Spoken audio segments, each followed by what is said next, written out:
اپنی منصوبہ بندی بدلیں، رحمت الہی کی جانب توجہ کریں، اپنا ذہن رب کریم کے بارے میں کرم والا بنائیں اور یہ ارادہ کریں کہ میں اس کی بارگاہ میں آؤں گا تو وہ مجھے عطا کرے گا۔ اپنے بازو پہ بھروسہ نہ کریں، اپنی عقل پہ بھروسہ نہ کریں، بھروسہ جب بھی کریں خدا کی رحمت پہ کریں، اس کے فضل پہ کریں، اس کے کرم پہ کریں، اور ذہن بنائیں کہ اللہ معاف کرنے والا ہے۔ ہمارے ذمہ یہ ہے کہ ہم اپنے گناہوں کا احساس پیدا کریں، ہماری ذمہ داری یہ ہے کہ ہم توبہ سچی اور کھری کریں، ہماری ڈیوٹی یہ ہے کہ ہم اللہ کی بارگاہ میں صحیح معنوں میں حاضری دیں۔ ہم توبہ بھی جھوٹی کرتے ہیں، بلکہ اگر میں کہوں کہ مذاق کرتے ہیں۔ حضرت فضیل ابن عیاض رحمت اللہ تعالی علیہ فرماتے کہ دن میں نے سر سجدے میں رکھا اور میں نے کہا خدا بندہ آج مجھے پتا چلے گا کہ تو مجھ سے راضی ہے کہ ناراض ہے، تو پھر ہی میں اٹھوں گا۔ آپ فرماتے ہیں مجھے چاروں کونوں سے آواز آنے لگی کہ تیرا رب راضی ہو گیا ہے، اور فرماتے ہیں جس جگہ میں سجدہ کر رہا تھا وہ زمین بھی بولنے لگے کہ بس کر دے، عرش کا مالک تجھ سے راضی ہو گیا ہے۔ لیکن شرط یہ ہے، حضرت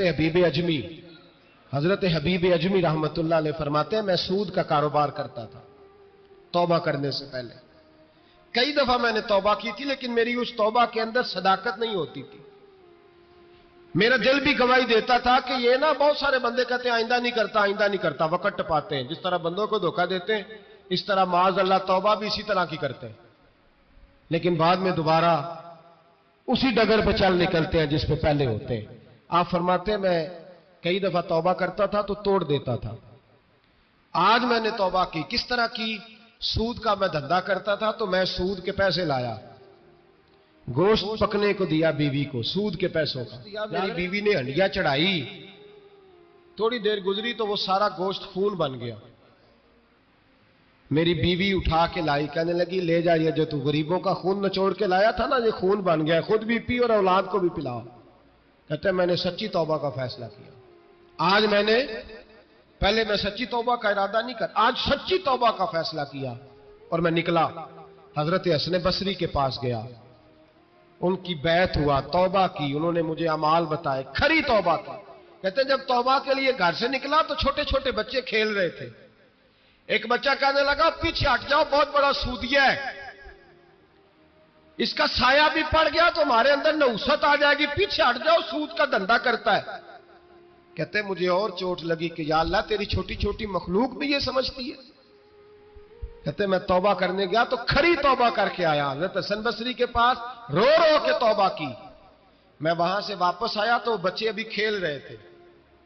کہتے ہیں وہ بچہ جو پہلے بولا تھا کہ پیچھے ہٹ جاؤ بڑا سود والا ہے نحوست پڑ جائے گی، وہ بچہ پھر آواز دے کے کہنے لگا دوستو پیچھے ہٹ جاؤ، رب کریم کا ولی آ رہا ہے، اللہ کا بندہ آ رہا ہے، کہیں ایسا نہ ہو ہمارے پیروں سے گرد رڑے اور اس ولی کے اوپر پڑے اور اس کی توہین ہو جائے، اللہ ہم سے ناراض نہ ہو جائے ولی کی توہین کر کے، پیچھے ہٹ جاؤ۔ آپ فرماتے ہیں میں نے تڑپ کے آسمان کی طرف دیکھا اور میں نے کہا یا اللہ مجھے سمجھ آ گئی ہے کہ کھری توبہ کیا ہوتی ہے، سچی توبہ، اصل توبہ کیا ہوتی ہے۔ جھوٹ موٹ کی توبہ نہ کریں، شب برات کو آئیں، اور بڑا دیانتداری کا مشورہ دیتا ہوں دل کو سنبھال کے آئیں، اگر جھوٹ نہیں چھوڑنا، فریب نہیں چھوڑنا، ہم نے مسجد کی حاضری کی پابندی نہیں کرنی تو پھر توبہ کے لفظ پکارنا دھوکہ ہے، پھر یہ دھوکہ ہے، پھر یہ مذاق ہے، پھر مذاق نہ کریں، آنا ہے تو کھری توبہ کے ارادے سے۔ شب برات آنے والی ہے نا، کس دن ہے؟ جمعرات کو شب برات آئے گی۔ کچھ لوگ تو خیر ویسے ڈٹ جاتے ہیں، کہتے ہیں ہم نہیں مانتے، وہ پکے لگے ہوئے ہیں، وہ کہتے ہیں نہیں عبادت نہیں کرنی چاہیے۔ میں نے کہا یار بس کرو، چھوڑ دو، اب اللہ کی عبادت کرنے کے لیے بھی تم سے سند لینی پڑے گی کہ مولوی صاحب اجازت دیں نفل پڑھ لیں، اجازت لینی پڑے گی۔ اور بندے بڑے سمجھدار ہیں، وہ سیاسی بندہ دوسری پارٹی کا آ جائے تو اسے مطمئن کر لیتے ہیں، کچھ بسرا دوسری جماعت کا مسئلہ پوچھ لے کہتے ہیں مولوی صاحب پوچھ کے دسا گا، یہ موٹی سی بات ہے۔ شبرات کو کیا ہوتا ہے؟ عبادت۔ کیا ہوتا ہے؟ بول کے بتائے، یہی ہوتا ہے نا، تو اس کے لیے سرٹیفکیٹ کی ضرورت ہے جی۔ والذین یبیتون لربہم سجدا وقیاما، اللہ فرماتے ہیں میرے بندے ساری رات گزار دیتے ہیں یا قیام کرتے ہوئے یا سجدہ کرتے ہوئے، اس کے لیے سرٹیفکیٹ کی ضرورت ہے؟ بڑی جلدی مسئلہ پوچھنے آ جاتے ہیں لوگ۔ ہاں ایک وہ ہے جو مانتے ہی نہیں سرے سے، ایک وہ ہے جو بڑا عجیب مانتے ہیں، وہ کہتے ہیں شبرات ہے چھوٹا گوشت ہی نہیں مل رہا دکان سے۔ بھئی شبرات گوشت کھانے کا دن ہے، حلوہ کھانے کا دن ہے شب برات، موج کرنے کا دیہڑا آ گیا شب برات، شب رات آئی ہے، پہلے کلو گوشت آتا تھا، اب 2 کلو لے لو. یہ کون سا طریقہ ہے شب برات منانے کا؟ اور پھر شب برات منائی جائے گی، معراج شریف سے پٹاخے چل رہے ہیں روز شام کو، چلتے ہیں نا؟ نہیں؟ میں کہو رہے مینوں غلطی لگتی، تسی بولے نہیں نا. چلتے ہیں پٹاخے؟ کون بیچتا ہے پٹاخے؟ ہندو، سکھ، یہودی؟ چلاتا کون ہے؟ کس نے کہا ہے چلانے؟ اس میں کوئی کسی فرقے کا بھی اختلاف نہیں ہوتا. ڈرنا چاہیے اللہ پاک سے. اللہ جہنم کی آگ ٹھنڈی کرتا ہے، ہم جلاتے ہیں شب رات کو. رب فرماتا ہے ٹھنڈی ہوگی، ہم جلا رہے ہیں. بچے پٹاخوں کے پیسے پڑوسی سے لے کے آتے ہیں کہ ہم سے لیتے ہیں؟ ہم منع کیوں نہیں کرتے؟ جوتے نہ پالش کرنے پہ تو تھپڑ لگتے ہیں، تو پٹاخے والے بچے کو نہیں پوچھا جا سکتا؟ باپ کی ذمہ داری ہے. اور محدثین نے مسئلہ لکھا ہے، اگر بچہ نابالغ کوئی غلطی کرتا ہے تو اس کا باپ ذمہ دار ہے، جواب دے اس کی جگہ. ان کو سمجھائیں. شب برات آئے گی، پھر توبہ ہوگی، ہر مسجد سے رونے کی آواز آئے گی، زور زور سے لوگ روئیں گے، تڑپیں گے، اجتماعات ہوں گے، بڑے بڑے اجتماعات ہوں گے. توبہ کریں گے لوگ، کریں گے نا انشاءاللہ تعالی، آئیں گے نا لوگ مسجدوں میں. پھر سویرے جھوٹ بند ہو جائے گا نا، اگلی صبح ملاوٹ ختم، کم تولنا ختم. یہ کیسی توبہ ہے؟ وہ دکاندار جو شبرات والے دن غلط سوجی فروخت کر رہا ہے، ملاوٹ والی چینی بیچ رہا ہے، تاکہ دوائیوں میں دھوکہ دیتے ہیں لوگ، دوائیوں میں دھوکہ دیتے ہیں. ایک ڈاکٹر خود مجھے کہنے لگے، وہ میرے دوست ہے، ہلکا پھلکا کورس کیا ہوا ہے، کہتے میرے دوست ہیں کئی سارے لوگ، تو ایک ایسا ہی ہمارے شعبے کا آدمی تھا، تو اپنے ابا جی کو وہ ڈرپ لگانے لگا، تو ابا جی کہنے لگے پتر مینو اصلی لا دے تیری مہربانی، مینو اصلی لا دے تیری مہربانی، لوکھا علی نہ لا دے. یہ حال ہو گیا ہے. مجھے بتائیں وہ قوم اخلاقی طور پہ کتنی گر چکی ہے جو دوائیوں میں زہر بیچتی ہے، دوائیوں میں. اور میں انشاءاللہ کسی موقع پر تفصیل سے اس پر گفتگو کروں گا، بڑی تفصیل سے. میں نے بہت سی معلومات اکٹھی کی ہیں کہ کتنا ظلم کرتے ہیں یہ لوگ، لکھنے والے بھی، لانے والے بھی، بیچنے والے بھی، کتنے بڑے مجرم ہیں. صحت کے ساتھ کھیلتے ہیں. صحت 12 لام دام برسرے. مطلب جس آدمی نے دھوکے کا مال لا کے رکھا ہے شبرات والے دن کے رات توبہ بھی کرنی ہے اور سویرے یہ بیچنا بھی ہے، وہ توبہ کرنے آیا ہے. جس نے دھوکے کا مال لا کے رکھا ہے کہ سویرے بیچنا ہے اور رات توبہ بھی کرنی ہے، وہ توبہ کر رہا ہے کہ مذاق کر رہا ہے؟ توبہ میری توبہ، استغفر اللہ، یا اللہ معاف کر دے، اونچی اونچی آواز میں رو رہا ہے، اور سویرے سارے چکر وہی ہیں. یہ کیسے توبہ ہے؟ توبہ کیا ہے؟ میرے نبی پاک علیہ السلام کے غلاموں نے توبہ کی تقسیم کی. حضرت حسن بصری سے کسی نے پوچھی توبہ کیا ہے، تو آپ نے فرمایا توبہ یہ ہے کہ جب تو توبہ کر لے تو پھر اس جگہ نظر نہ آنا جہاں کھڑے ہونے سے رب رسول ناراض ہوتے. اور فرمایا توبہ یہ ہے کہ جب تو نے توبہ کر لی پھر وہاں سے غیر حاضر نہ ہونا جہاں حاضری کا تجھے اللہ رسول حکم دیتے. یہ تیری توبہ ہے. اور اگر تو ایسا نہیں کرتا پھر تو نے توبہ نہیں کی، پھر تو نے مذاق کیا. میرے بھائی رحمت الہی آواز دیتی ہے کی طرف رجوع کریں، دوڑے اور رحمت کی امید رکھ کے آئیں. یہ سمجھ لے کہ اللہ پاک، میں ایک بات اکثر کرتا ہوں، نبوت کا دروازہ بند ہوا ہے. داتا گنج بخش علی اجویری نے کہیں نہیں لکھا تھا کہ میرے بعد علی بن عثمان اجویری دوسرا نہیں آ سکتا. حضرت مجدد صاحب کہیں نہیں لکھ کے گئے کہ دوسرا مجدد الفسانی پیدا نہیں ہوگا. حضرت بہاءالحق نقشبند بخاری نے کہیں نہیں کہا کہ میرے جیسا ولی نہیں ہو سکے. بزرگوں نے کبھی نہیں کہا. تو جدوجہد تو کر. اقبال کہتے ہیں آج بھی ہو اگر ابراہیم کا ایمان پیدا، آگ کر سکتی ہے انداز گلستان پیدا.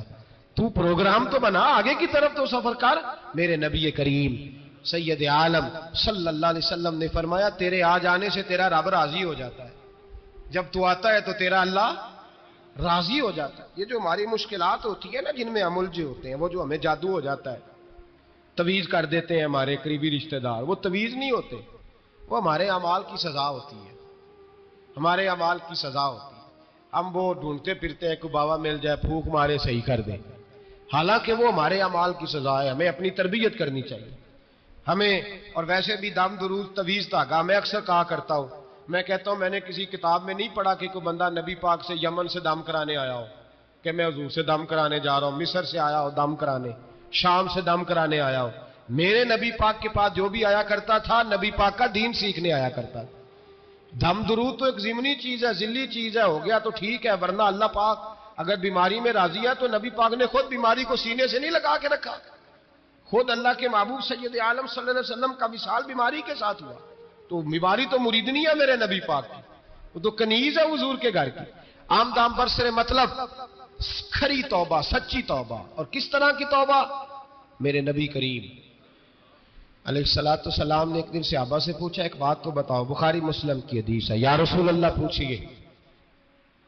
نبی پاک صلی اللہ علیہ وسلم نے فرمایا اگر کوئی آدمی صحرا میں سفر کر رہا ہو, بہت بڑا صحرا ہو, اونٹ پر اس کا سفر ہو اور اس نے اونٹ پر کھانے پینے کا سامان باندھا ہو, پیسے بھی رکھے ہو, پانی بھی رکھا ہو, تھک گیا سفر کرتا کرتا, درخت کی ایک ٹہنی کے ساتھ اونٹ کی نکیل باندھی اور درخت کے نیچے لیٹ گیا آرام کرنے کے لیے.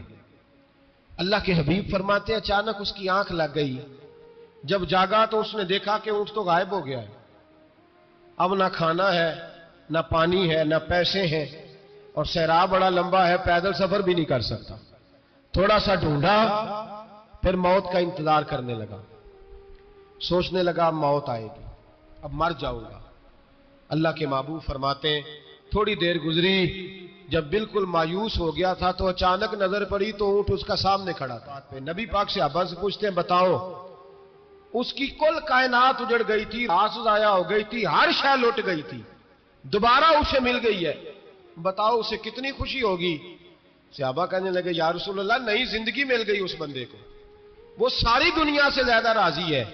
تو میرے کریم رسول صلی اللہ علیہ وسلم نے فرمایا رب کریم کا نافرمان بندہ جب اس کی بارگاہ میں آ کے توبہ کرتا ہے تو اللہ اس سے بھی زیادہ راضی ہو جاتا ہے.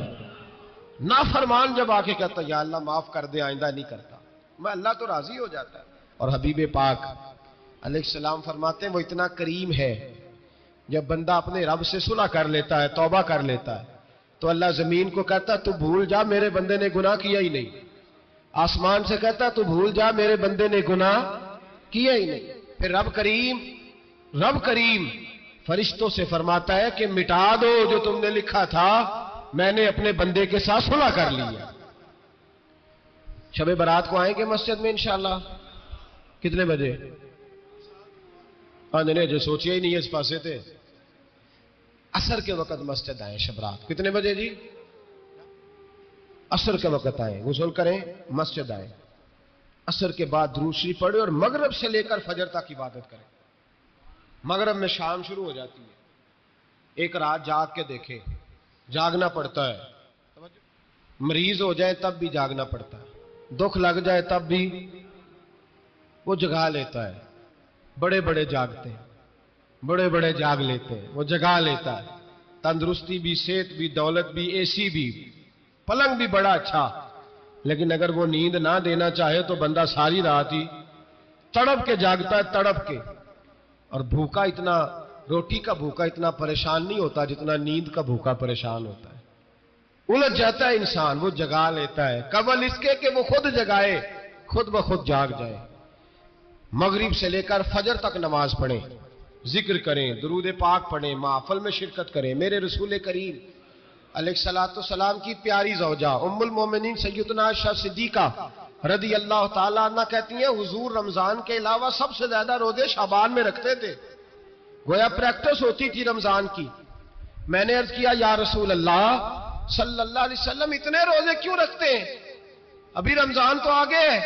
تو نبی پاک نے فرمایا عائشہ اس مہینے میں بندے کا عمل اللہ کی بارگاہ میں جاتا ہے, میں چاہتا ہوں جب میرا عمل جائے تو میں نے روزہ رکھا ہوا, کثرت سے روزہ رکھیں اور میرے بھائی بدل جائے. میرے نبی پاک نے فرمایا غنیمت جان, اگر صحت ہے تو بیماری آنے سے پہلے غنیمت جان جا, یہ چلی جائے گی. بیمار آدمی سے کچھ بھی نہیں ہوتا, غنیمت جان لے, لمحوں کو کچھ کر لے. اور اگر تیرے پاس فرصت ہے تو غنیمت جان لے مصروف ہونے سے پہلے. میرے حبیب کریم سید عالم علیہ السلام کے غلام فرماتے ہیں کہ نبی پاک صلی اللہ علیہ وسلم نے ہمیں مثال دے کے سمجھایا. مدینے میں جو قبیلہ سب سے زیادہ بکریاں پالتا تھا وہ بنو کلب کا قبیلہ تھا, اور فرماتے اتنی بکریاں تھیں کہ ان کی بکریاں ہم نے کبھی نہیں گنی تھی. نبی پاک علیہ السلام نے فرمایا جب شعبان کی 15ویں رات آتی ہے، یہ ترمذی کے لفظ ہے، فرمایا جب شعبان کی 15ویں رات آتی ہے تو بنو کلب کے قبیلے کی بکریوں کے بالوں کی تعداد کے مطابق اللہ میری امت کے افراد کی بخشش فرما دیتا ہے۔ اور صحابہ کہتے ہیں ہمیں لگتا یوں ہے کہ چونکہ ہم نے جو چیز سب سے زیادہ دیکھی تھی وہ بنو کلب کی بکریاں تھیں، اس لیے نبی پاک نے ہمیں سمجھانے کے لیے ان کی بات کی، ورنہ اگر ہم نے اس سے زیادہ کچھ شے دیکھی ہوتی تو نبی پاک اس کا نام بیان فرماتے۔ ہمیں سمجھانے کے لیے فرمایا بنو کلب کے قبیلے کی بکریوں کے بالوں کی کسی ایک بکری کے بال بھی بندہ گن سکتا؟ اور حضور نے فرمایا جو سب سے زیادہ بکریاں پالتے ہیں ان کی تعداد کے مطابق حضرت عائشہ صدیقہ رضی اللہ تعالیٰ عنہ فرماتی ہیں جنت البقیع میں حضور جایا کرتے، قبرستان میں، قبرستان کے کونے میں اللہ کے رسول کو میں نے نماز پڑھتے بھی دیکھا 15ویں رات کو، اور فرماتی ہیں حضور بقیع والوں کے لیے بخشش کی دعا بھی کرتے، قبرستان بھی جائیں شب برات کو ان کے لیے دعا بھی کریں، اور پھر میرے بھائی شب برات کو للہیت کے ساتھ آئیں، لوٹنے کا پروگرام بنائیں، اس سے قبل کہ رب کریم خود جکڑ کے لے آئے، خود بخود آئے، اس کے کرم کی طرف توجہ کریں، اس کی رحمت کی طرف توجہ کریں۔ میرے رسول کریم صلی اللہ علیہ وسلم کے پاس ایک دیہاتی آئے، مولا علی شیر خدا فرماتے میں بھی حاضر تھا، کہتے کبھی کبھی سادے بندے آتے تھے پر بڑی عجیب ہی بات کر جاتے تھے، کہتے ایک دیہاتی آئے، تامت باندھی ہوئی اور سادہ سا رومال کندھے پہ رکھا ہوا ہے، نبی پاک کے پاس آئے اور حضور سے دل لگی کرنے لگے، حضور سے دل لگی کرنے لگے، میٹھی باتیں کہنے لگے یا رسول اللہ ایک مسئلہ پوچھنے آیا ہوں۔ فرمایا پوچھو۔ عرض کرتے ہیں حضور قیامت میں حساب کون لے گا؟ قیامت میں اب کس کو نہیں پتا کون حساب لے گا، دل لگی کی بات ہے نا، کون لے گا؟ نبی پاک نے فرمایا اللہ حساب لے گا۔ تو کہتے ہیں اس نے نا اور جملہ کہا تو ہم اس کی بات پہ حیران ہو گئے، کہنے لگے یا رسول اللہ واقعی اللہ حساب لے گا؟ تو کہتے ہیں نبی پاک مسکرائے، فرمانے لگے تجھے تیری مار ہوئے، میں سچی تو کہہ رہا ہوں، تو کس طرح کی بات کر رہا ہے، اللہ حساب لے گا۔ حضرت علی فرماتے ہیں اس نے رومال اٹھایا کندھے پہ رکھا، کہنے لگے یا رسول اللہ اگر رب حساب لے گا تو پھر اس نے معاف ہی کر دینا ہے۔ یہ کہہ کے وہ چلا گیا، یہ لفظ کہہ کے وہ چلا گیا۔ حضرت مولا علی کہتے ہیں میں نے حضور کا چہرہ دیکھا تو گلاب سے بھی زیادہ کھلا ہوا تھا، میں نے نبی پاک کا چہرہ دیکھا تو چاند سے بھی زیادہ روشن تھا۔ میں نے کہا حضور یہ کیا کہہ گیا ہے؟ نبی پاک نے فرمایا بندہ بڑا سادہ تھا، بات بڑی پیاری کر گیا ہے، بڑی پیاری کر گیا ہے۔ حضور نے فرمایا علی رب کریم ہے، اور کریم جب غالب ہوتا ہے تو کرم ہی فرمایا کرتا ہے، وہ کرم ہی کرتا ہے، وہ معاف ہی کرتا ہے، وہ معاف ہی کرتا ہے۔ اللہ معاف کرتا ہے، پر میں نے کہا کوئی معافی لینے آئی نہ تو کوئی معافی لینے۔ ایک اور بات بھی آخر میں سمجھانی ہے آپ کو، وہ بھی سمجھ لیں۔ ہم جب کسی رشتہ دار کو راضی کرنے جاتے ہیں نا، ناراض ہو تو ہمیں پتہ چل جاتا ہے کہ یہ وقت ٹپانے آیا یا راضی ہو گیا۔ دو قسم کے لوگ ہوتے ہیں، کہتے ہیں چلو برادری آ گئی ہے میں چلتا ہوں، پر کس طرح؟ ٹائم پہ ٹائم آؤں گا، 200 دے کے گھر آ جاؤں گا۔ اور جو راضی ہو جاتے ہیں نا وہ 2 دن پہلے آتے ہیں، دیگوں کا بھی خیال کرتے ہیں، ملاقات کرتے ہیں، وہ کپڑے بھی نہیں بدلتے۔ فرق ہوتا ہے راضی ہونے میں۔ بات کی سمجھ آ رہی ہے آپ؟ ہم توبہ کرنے آتے ہیں اللہ کی بارگاہ میں، کیا ہمیں پتہ نہیں چلتا کہ ہم نے توبہ کیا، رب راضی ہوا ہے کہ نہیں ہوا؟ ہمارا ایمانی رشتہ تو ہے نا اپنے رب سے، روح کا تعلق تو ہے نا، تو ہمیں اندازہ ہوتا ہے کہ اللہ راضی ہو گیا کہ نہیں، اندازہ تو ہونا چاہیے نا ہمیں۔ یہ بات کہنے کی، یہ بات محسوس کرنے کی ہے، اس کو محسوس کریں۔ ہم جب اللہ کی بارگاہ میں آئیں تو پھر ہمیں اندازہ ہونا چاہیے کہ میں نے منا لیا ہے کہ نہیں منا سکا، میں اس کو راضی کر کے اٹھ رہا ہوں کہ نہیں اٹھ رہا۔ اگر بغیر راضی کیے اٹھے ہو تو پھر فارمیلٹی کرنے آئے تھے، پھر راضی کرنے